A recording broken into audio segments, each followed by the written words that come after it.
Holidays-nale, adu namma GT Holidays da. GT Holidays, South India's #1 travel brand. You know you are special when you're with GT Holidays. பாமகவின் ஒழுங்கு நடவடிக்கை குழு தரப்பிலிருந்து 16 குற்றச்சாட்டுகள் அன்புமணி ராமதாஸ் மீது முன்வைத்து அவரிடம் விளக்கம் கேட்கப்பட்ட நிலையில் அவர் தரப்பிலிருந்து எந்த பதிலும் வராததால் இந்த முடிவை எடுத்திருப்பதாக ராமதாஸ் செய்தியாளர்கள் மத்தியில் கூறியிருக்கிறார்.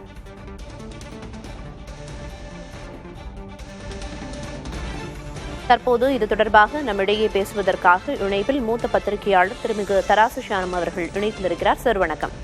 வணக்கம் சார், பாமகவோட ஒழுங்கு நடவடிக்கை குழு பல்வேறு குற்றச்சாட்டுகளை முன்வைத்து அன்புமணிக்கு நோட்டீஸ் பிறப்பிச்சிருந்தாங்க. ஆனாலும் எந்த பதிலுமே கொடுக்கப்படல.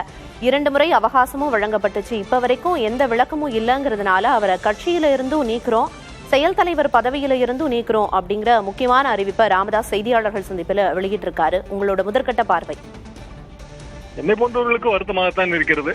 பாட்டாளி மக்கள் கட்சியின் துவக்க விழாவில் பேசிய பத்திரிகையாளர் நான் 1989. முன்னதாக 85 டாக்டர் அவர்கள் தராசு பத்திரிகையிலே கட்டுரை தொடர்கள் எழுதி வந்தார்.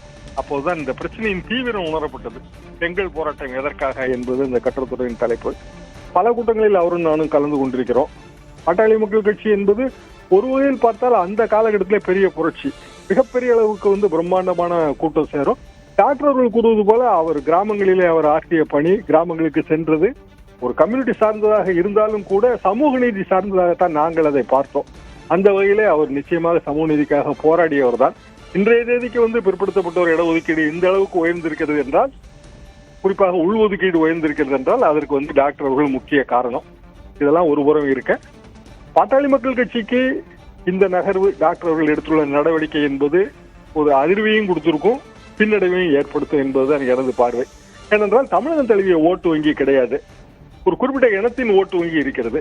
அந்த இனத்தின் முன்னோடிகள், மூத்தவர்கள் அவர்கள் பெரியவர் ராமதாஸுக்கு தான் ஆதரவாக இருப்பார்கள். என்ன காரணம் என்றால் அவரது பணி, சமுதாயத்துக்காக அவர் ஆற்றிய பணி. ஒருவர் ஒரு சமுதாயத்தில் பிறந்ததாலேயே அந்த சமுதாயம் அவரை கொண்டாடாது.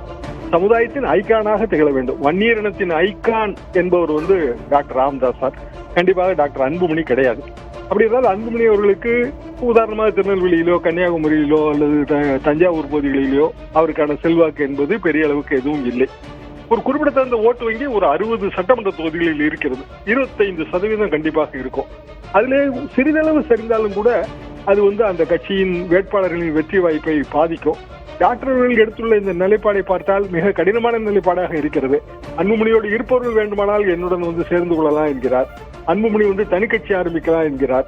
நான் நினைத்திருந்தால் இந்தியாவின் ஜனாதிபதி ஆகியிருப்பேன், நான் இந்த சமுதாயத்துக்காக உழைத்தேன் என்று அவர் கூறுகிறார். இப்படியான நிலைப்பாடுகளை எல்லாம் வைத்து பார்க்கும்போது தேர்தலுக்கு முன்னதாக எதுவும் ஒற்றுமை ஏற்படுவதாக நான் உணரவில்லை. ஒன்று.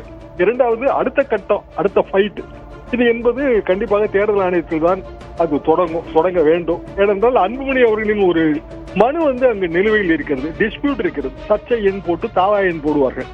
அதுக்கு முன்னதாக டாக்டர் அவர்கள் கேவியட் போட்டிருக்கிறார், அது சென்னை உயர்நீதிமன்றத்தில்.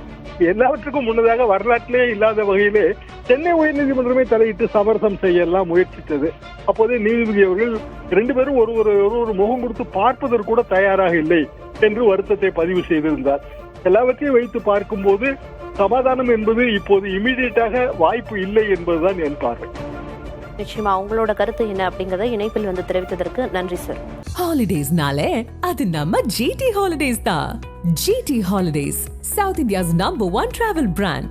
You know you are special when you're with GT Holidays.